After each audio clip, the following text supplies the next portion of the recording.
A terra, nel condominio di via da Porto a Trissino, restano ancora alcune valigie accanto al punto esatto dove nella notte è morto Luis Alvarez, un 51enne di origini venezuelane che da qualche tempo risiedeva nel comune con la compagna. L'uomo è precipitato dal balcone del suo alloggio al secondo piano verso l'una.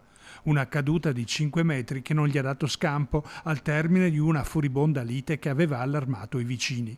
Il lancio di indumenti delle valigie ha preceduto solo di poco la tragedia, secondo le testimonianze dei vicini. E ho sentito dei colpi, dei rumori a quell'ora lì.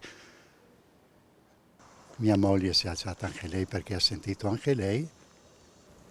È andata in bagno, ha tirato sulla tapparella e proprio in quel momento Lei ha visto la scena? lei, mia moglie, l'ha vista. L'ha visto caduto sul prato e vabbè. Mi sono alzato anch'io e l'ho visto che era steso. Sull'esatta dinamica dei fatti gli inquirenti stanno ancora indagando, i carabinieri stanno ancora raccogliendo elementi utili, anche se sembra prendere corpo l'ipotesi di un malaugurato incidente in un momento di forte concitazione nel cuore della notte. Nel frattempo abbiamo chiamato il 112 e i carabinieri ne aveva già avvisati lei di nuovo. Dopo 10 minuti sono arrivati. Ah, ha visto le valigie? Ha buttato fuori, non so, erano in 3. C'era 2 ragazzi giovani e la compagna.